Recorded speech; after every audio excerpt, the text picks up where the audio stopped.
Halo anak-anak, Assalamualaikum warahmatullahi wabarakatuh. Anak-anak yang soleh dan soleha, bagaimana kabarnya sekarang? Tentunya kalian dalam keadaan sehat kan? Ibu harapkan kalian baik-baik saja. Hari ini kalian akan Ibu ajak ke channel pembelajaran SMP Negeri 1 Gegesik. Tujuan pelajari bahasa Indonesia kelas 9. Kali ini kalian harus belajar dengan benar-benar. Semangat ya anak-anak. Untuk semangat tentunya kalian harus punya keinginan, kemauan, dan sungguh-sungguh. Ingat anak-anak, dengan moto manjada wajada. Barang siapa yang sungguh-sungguh, dia akan mendapatkan kesuksesan. Untuk meraih kesuksesan tentunya anak-anak tidak mudah seperti membalikkan telapak tangan. Tentunya harus berjuang sekuat tenaga supaya kalian bisa mencapai kesuksesan tersebut. Nah, sekarang materi bahasa Indonesia kelas 9 yaitu menyusun teks cerita inspirasi. Apa itu inspirasi anak-anak? Inspirasi adalah sebuah kemauan yang menimbulkan ide-ide yang kreatif bagi manusia itu sendiri. Dari mana inspirasi itu didapatkan anak-anak?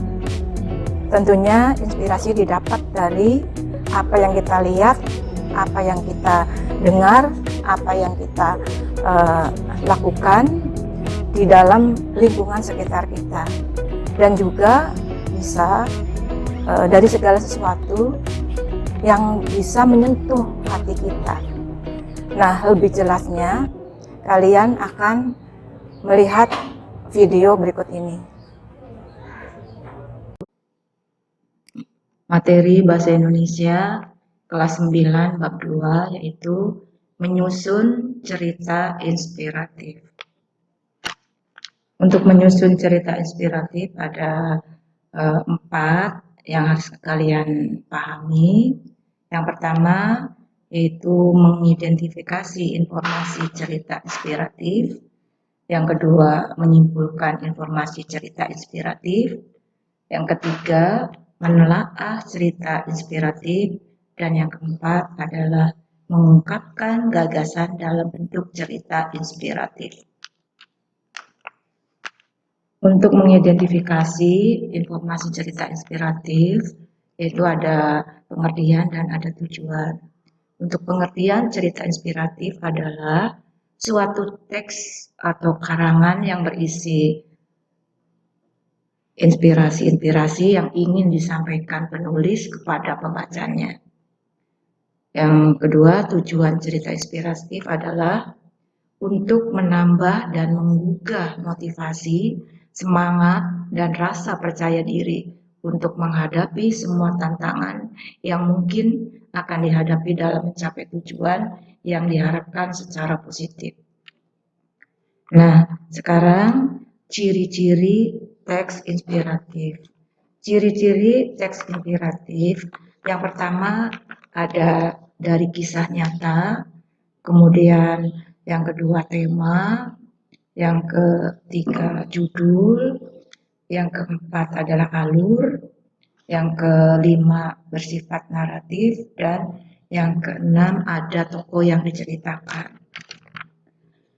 Dari ketiga model tadi teks cerita inspiratif, yang pertama ada cerita naratif, informatif atau eksplositoris, yang kedua ada narasi artistik, dan yang ketiga ada narasi sugestif.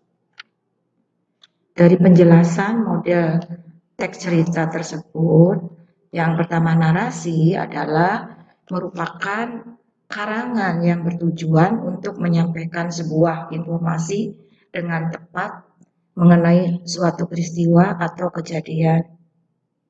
Dan narasi artistik adalah merupakan sebuah karangan yang menceritakan suatu kisah atau peristiwa yang bertujuan untuk memberikan pengalaman estetis kepada pembacanya. cerita yang diceritakan dalam karangan ini merupakan fiksi maupun non-fiksi, dan bahasa yang digunakan biasanya merupakan bahasa-bahasa figuratif atau kiasan. Dan yang terakhir, narasi sugestif. Narasi sugestif merupakan sebuah peristiwa atau kisah dengan maksud terselubung kepada para pembaca atau pendengarnya. Informasi cerita inspiratif. Dari contoh judul Sang Tikus. Dengarkan baik-baik ya anak-anak. Sebuah tikus mengintip di balik celah di tembok untuk mengamati sang petani dan istrinya. Saat membuka sebuah bungkusan, ada mainan pikirnya. Namun, dia terkejut sekali. Ternyata bungkusan itu berisi perangkap tikus. Lari kembali ke ladang pertanian itu. Tikus itu menjerit memberi peringatan. Awas, ada perangkap tikus di dalam rumah. Hati-hati, ada perangkap tikus di dalam rumah. Sang ayam dengan tenang berkokok dan sambil tetap menggaruki tanah, mengangkat kepalanya dan berkata, "Ya, maafkan aku dan pada tikus. Aku tahu memang ini masalah besar bagi kamu, tapi buat aku secara pribadi tidak ada masalah. Jadi jangan buat aku sakit kepala lah." Tikus berbalik dan pergi menuju sang kambing. Ada perangkap tikus di dalam rumah, sebuah perangkap tikus di dalam rumah. Waktu itu menyesal dan dengan kabar ini. Si kambing menghibur dengan penuh simpati, tetapi tidak ada sesuatu yang bisa dilakukan kecuali berdoa. Yakinlah, kamu senantiasa ada dalam doaku. Tikus kemudian berbelok menuju si lembu. Oh, sebuah perangkap tikus. Jadi saya dalam bahaya besar ya, kata lembu sambil tertawa. Jadi tikus itu kembalilah ke rumah dengan kepala tertunduk dan merasa begitu patah hati, kesal dan sedih, terpaksa menghadapi perangkap tikus itu sendirian. Ia merasa sungguh-sungguh sendiri. Malam itu tiba, dan terdengar suara bergema di seluruh rumah seperti bunyi perangkap tikus yang berjaya menangkap mangsa. Istri petani berlari melihat apa saja yang tertangkap. Di dalam kegelapan itu dia tak bisa melihat bahwa terjebak itu adalah seekor ular berbisa. Ular itu sempat mematok tangan istri petani itu. Ketika menyadari istrinya terpatok ular, bergegaslah ia membawa istrinya ke rumah sakit. Si istri kembali ke rumah dengan tubuh mungil, demam. Dan sudah menjadi kebiasaan, setiap orang sakit demam, obat pertama adalah memberikan sup ayam segar dan hangat. Petani itu pun mengasah pisaunya dan pergi ke kandang mencari ayam untuk bahan supnya. Tapi bisa itu sungguh jahat. Si istri tak kunjung sembuh. Banyak tetangga yang datang membesuk dan tamu pun tumpah ruah ke rumahnya. Ia pun harus menyiapkan makanan dan terpaksa kambing di kandang itu dijadikan gulai. Namun hal itu tidak cukup. Bisa ular itu tak dapat ditaklukkan. Istri petani akhirnya meninggal dunia. Berpuluh orang datang untuk mengurus pemakaman, juga selamatan. Tak ada cara lain. Lembu di kandang itu pun dijadikan sajian santap untuk puluhan orang peserta selamatan.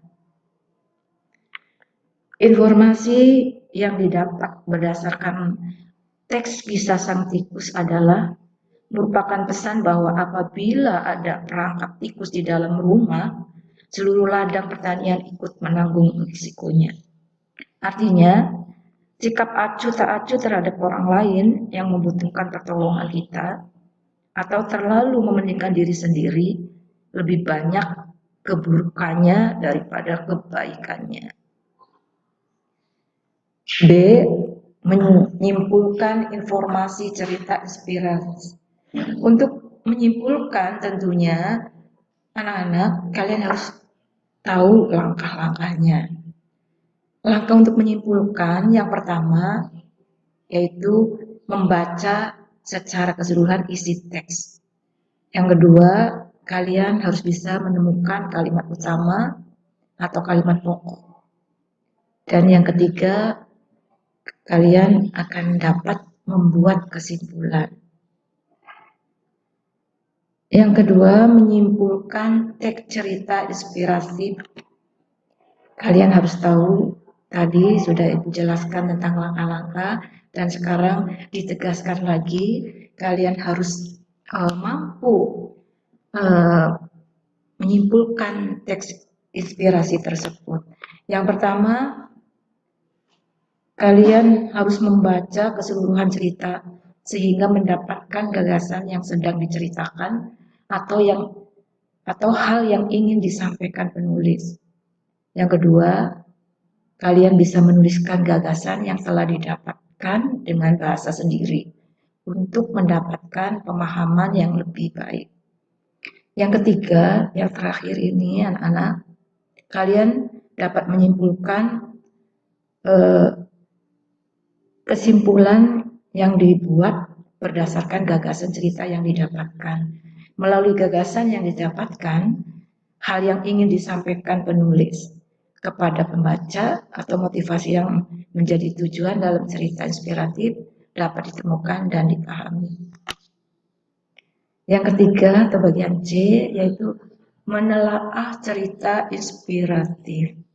Untuk menelaah tentunya kalian harus tahu struktur teks cerita inspiratif dan ciri kebahasaan teks cerita inspiratif. Nah, sekarang kalian akan mengenal struktur teks cerita inspiratif. Yang pertama adalah abstrak.